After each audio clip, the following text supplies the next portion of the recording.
চাঁদপুরের ৭ জনের মরদেহ উদ্ধার নিয়ে চাঞ্চল্য তৈরি হয়েছে। মেঘনা নদীতে সার বোঝাই জাহাজ থেকে ৫ জনের মরদেহ উদ্ধার করেছে পুলিশ। গুরুতর আহত ৩ জনকে হাসপাতালে নেওয়া হলে ২ জনকে মৃত ঘোষণা করেন চিকিৎসক। প্রাথমিকভাবে পুলিশের ধারণা ডাকাতি বা ব্যবসায়িক শত্রুতার জেরেই এই হত্যাকাণ্ড। চাঁদপুরের মেঘনা নদীর মাঝিরচর এলাকা 999-এ ফোন পেয়ে ঘটনাস্থলে যায় পুলিশ। নদীতে নোঙর করা ইউরিয়া সার বোঝাই এমবিআল বাখেরা জাহাজ থেকে উদ্ধার করা হয় ৫ জনের মরদেহ। গুরুতর আহত ৩ জনকে হাসপাতালে নেওয়া হলে আরও ২ জনকে মৃত ঘোষণা করেন চিকিৎসক। আমাদের চোখের সামনে এই যে এরকম একটা স্পিড বোটের ভিতরে নিয়ে হাসপাতালের দিকে নিয়ে গেছে। ডাকাতরা ধরে নিয়ে এসে এদিকে চাপায় দিছে, চড়ার দিকে উঠা দিছে জাহাজটা। চট্টগ্রাম থেকে সিরাজগঞ্জে যাচ্ছিল এমভিআল বাখেরা। পুলিশের প্রাথমিক ধারণা, চাঁদপুরের নৌসীমানায় প্রবেশের পর জাহাজে হামলা চালায় ডাকাত দল। ধারালো অস্ত্র দিয়ে আঘাত করে জাহাজে থাকা নাবিক শ্রমিকদের।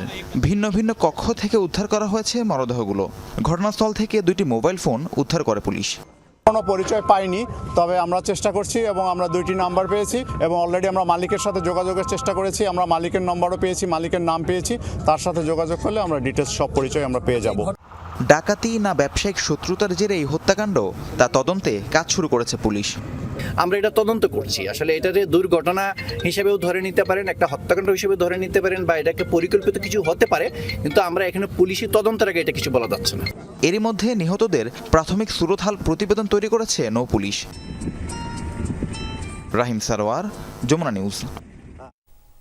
দর্শকের বিষয়ে আরও জানাতে চাঁদপুর থেকে আমাদের সাথে যুক্ত রয়েছেন সহকর্মী কাদের পলাশ। তার মাধ্যমে আপনাদেরকে বিস্তারিত জানাতে চাই। পলাশ, হত্যাকাণ্ডের বিষয়ে সবশেষ পুলিশ কি জানিয়েছে সেই খবর আপনার মাধ্যমে জানতে চাই। এছাড়া নিহতদের পরিচয় বা মোটিভ কি এখন পর্যন্ত জানা গেছে কিনা সেটিও একটু বিস্তারিত জানাবেন। রেজা, এখন পর্যন্ত পুলিশ যতটুকু আমরা দেখেছি যে ঘটনাস্থল থেকে 2টি মোবাইল উদ্ধার করেছে। সেই মোবাইলের সূত্র ধরেই মূলত এই ঘটনার আসল রহস্য উদ্ঘাটন করার চেষ্টা করবে, এমনটা জানিয়েছে চাঁদপুরের নৌ পুলিশের পুলিশ সুপার মুশফিকুর রহিম। তো আমি এখানকার চাঁদপুরের যে জেলা প্রশাসক তার সাথে কথা বলেছি, এখানকার যারা কোস্টগার্ড, নৌ পুলিশ সবার সাথে কথা বলেছি। এই ঘটনা আসলে কখন ঘটেছে সেটি নিশ্চিত হতে মূলত যে যারা নিহত হয়েছে বা যারা খুন হয়েছে তাদের লাশ পোস্টমর্টম করার পর মূলত আসলে বোঝা যাবে যে তাদের মৃত্যুটা কখন হয়েছে। কারণ গতকাল চট্টগ্রাম থেকে জাহাজটি সার নিয়ে সিরাজগঞ্জে যাওয়ার কথা, কিন্তু সকাল 10টা নাগাদ সিরাজগঞ্জে পৌঁছার কথা থাকলেও যখনই জাহাজ পৌঁছায়নি তখনই এই জাহাজের মালিক পক্ষ যোগাযোগ করা শুরু করলো।